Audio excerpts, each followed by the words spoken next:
Petite touche.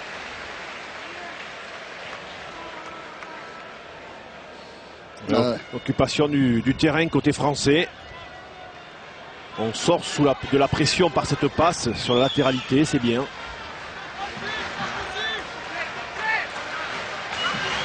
Allez, il faut penser à travailler au niveau des impacts, de ne pas subir, parce que le quart de finale, si ça doit être les Blacks, vous l'avez vu, il faut les prendre haut et les empêcher d'avancer parce qu'eux jouent après contact.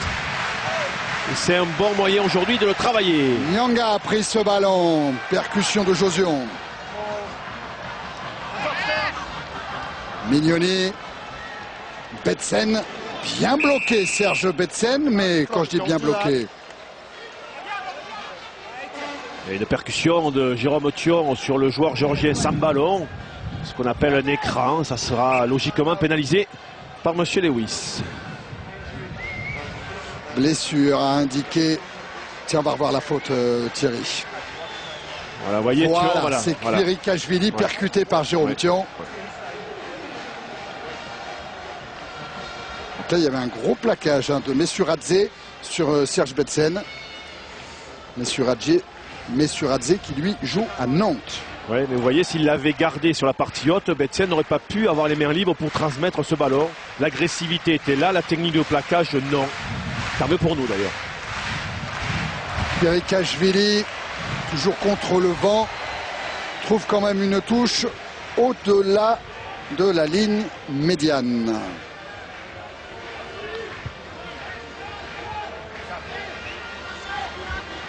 Ah, il a enlevé le casque, Djorgadze. Il n'entendait rien. Ça va aller mieux là. Il tarde un petit peu à effectuer cette remise qui est jouée finalement. Ils ont leur ballon sur les conquêtes en touche.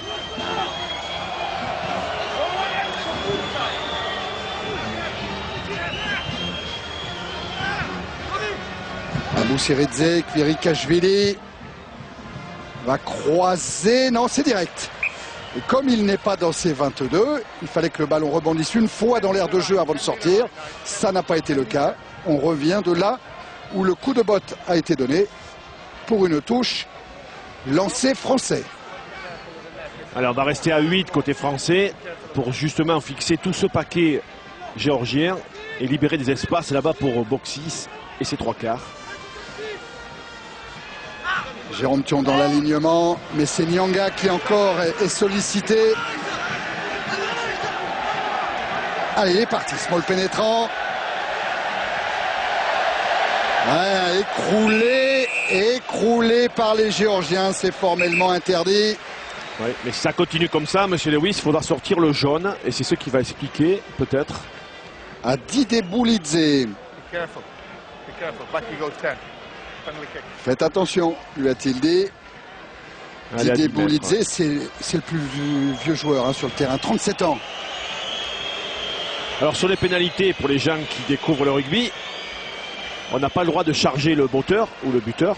Par contre, sur les transformations, vous êtes à 10 mètres du buteur et vous avez le droit de charger dès qu'il prend sa course d'élan. Là, on est tranquille. Côté Boxis, personne ne viendra le perturber. Il prend ce match sérieusement côté français. Parce qu'il y a quand même pour le moment une avance de 10 points.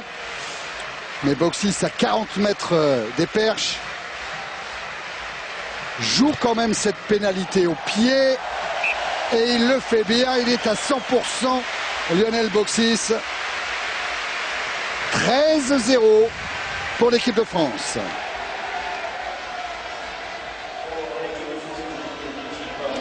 Déjà 8 points de Boxis.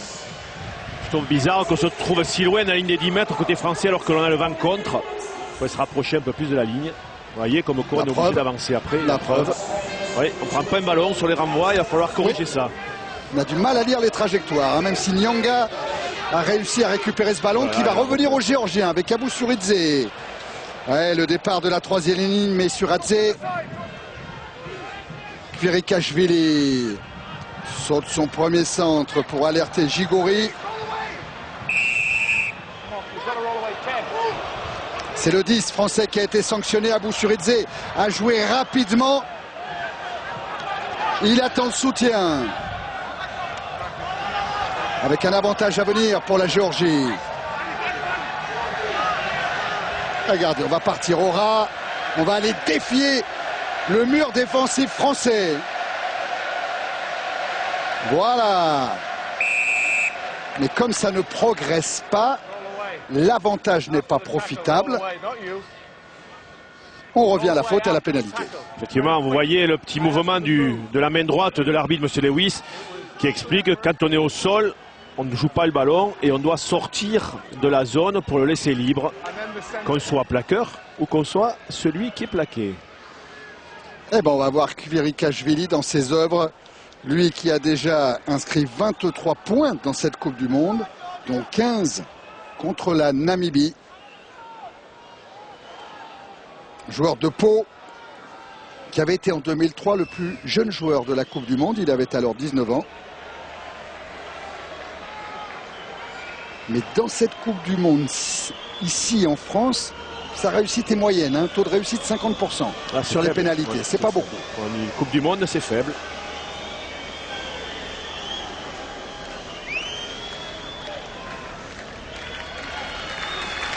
Avec son pied gauche. Ah, c'est bien le public de Marseille, c'est bien, c'est bien. Et ça ne passe pas, il va pas augmenter son taux de réussite, Kvirikashvili. Oh oui, se prend la tête à deux mains du côté des coachs de Malkaz Chechvili. Le sélectionneur géorgien. La Géorgie est aidée aussi par un Français, hein, Henri Broncan, consultant technique bénévole. Je ne l'ai pas encore aperçu dans les tribunes. J'espère quand même qu'Henri Broncan, qui n'a pas de rôle officiel, a quand même pu trouver une place au Vélodrome. L'avantage est laissé aux Français après cet en avant géorgien. Mignoni a pris le petit côté avant de prolonger au pied. C'est blessé. Et de trouver la touche. Il s'est fait mal, Mignoni. Ouais. Alors est-ce que c'est un coup?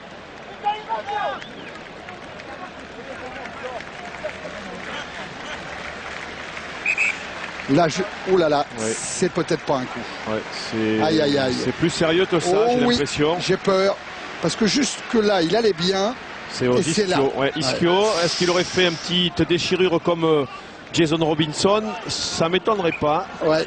D'ailleurs, Thierry, on demande immédiatement son remplacement. Jean-Baptiste Elissalde est prêt à intervenir.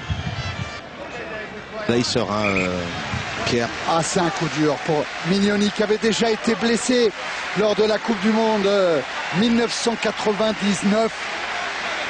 Il n'est pas vénard pendant ces phases finales de Coupe du Monde, Mignoni.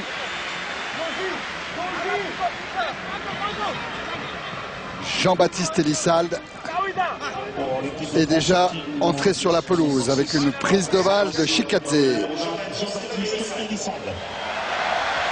Abou Seridze, Kvirikashvili.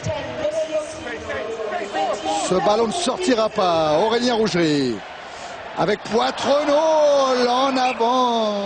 Ouais, c'est dommage, c'est dommage. Il avait déjà en tête l'action avant d'avoir récupéré la balle. On veut jouer avant d'avoir à rattraper le ballon. Hein. Ouais. Il a de suite tourné la tête et le ballon n'était pas encore dans ses mains. Oui, Fabrice. Oui, Thierry, simplement pour dire que Jacques Brunel demande à ses joueurs, notamment à Clément Poitrenol, de ne pas se libérer du ballon parce qu'il y a des espaces. Donc relancer. On a vu vraiment les deux centres et Lionel Boxic sprinter pour se proposer, offrir des solutions sur les extérieurs. Encore une sortie de balle difficile pour la Géorgie avec Didier Boulidze. Abou Seridze. Et lui aussi, son pilier Zirakashvili a voulu jouer le ballon avant de l'attraper. Mais sans en avant. Allez, Ora. Derrière Makrak Velidze.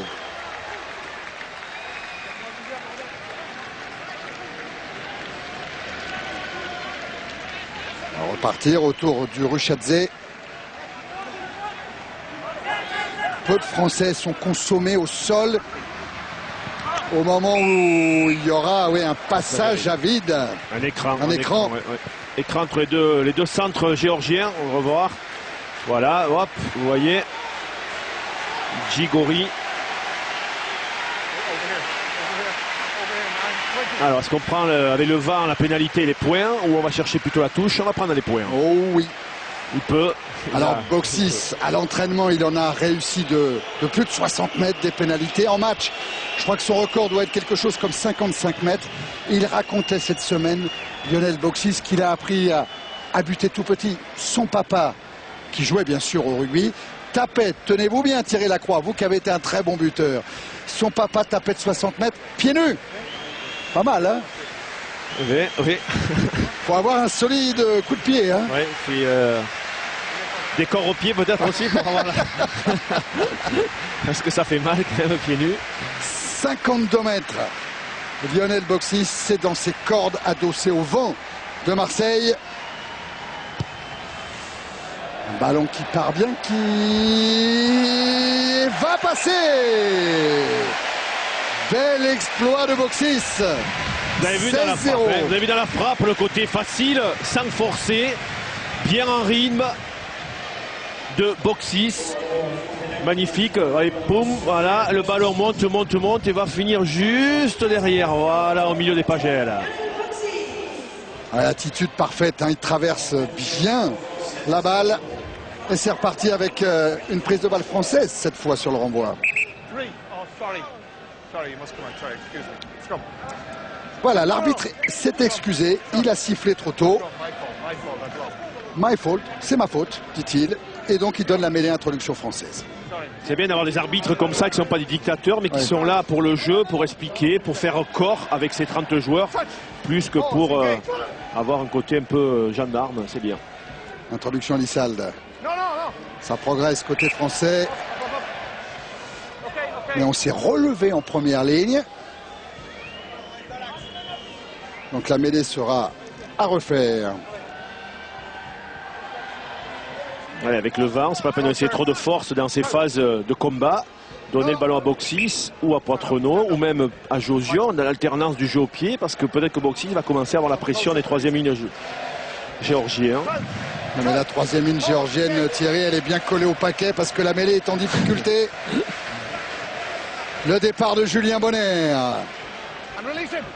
Ouais, avec un bon déblayage de Josion.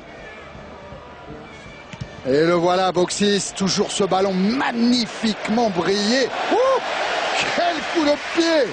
Quel coup de pied! Ah, la diagonale, c'est bien, parce que l'ailier était monté à droite de votre écran et l'ailier gauche, voilà, vous l'auriez courir. Eh bien, il ne s'attendait pas, puisqu'il était du côté droit, il ne s'attendait pas à ce qu'il croise son coup de pied. Il attendait plutôt un coup de pied décroisé à droite et il a croisé à gauche. Et ça aussi, c'est parce qu'il a vu l'ailier gauche géorgien qui était bien monté. Belle vista, belle vue, Boxis. Jorgadze pour le lancer. Touche un petit peu réduite par les Géorgiens. Ils en ont le droit. Ouais, il est allé disputer ce ballon, Nallet. Et ça peut profiter avec un avantage à venir pour l'équipe de France. Voilà, pour un en avant géorgien. Ouais, premier ballon qu'on arrive dans les airs à contrer côté géorgien. Ils avaient fait 100% en touche jusque-là. L'alignement, c'est important, on l'a dit. Les mêlées, on gagne rarement des ballons sur interruption adverse. Par contre, nos ballons, il est faux. Et essayer d'en chipper sur lancer adverse, ce qu'on commence à faire à côté français. Belle mêlée là, pour l'équipe de France, avec une introduction Elissalde. Ballon dans les pieds de Julien Bonner. Et ça progresse. Voilà, Henri Broncorman voudrait revenir sur la mêlée, monsieur le réalisateur. Voilà.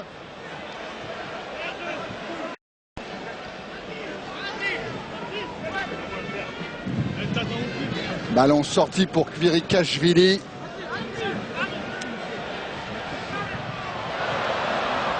Allez, Elissalde avec Dominici. Ballon de relance, attention à ne pas s'isoler.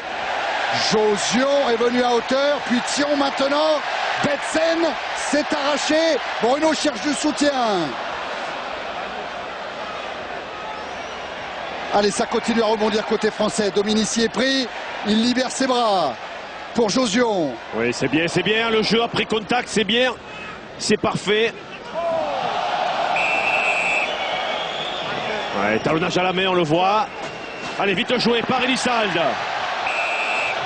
Voilà, il y aura eu croc en jambe, ça sera carton jaune pour le pilier Magrav Velidze. Ouais, le joueur de Auch.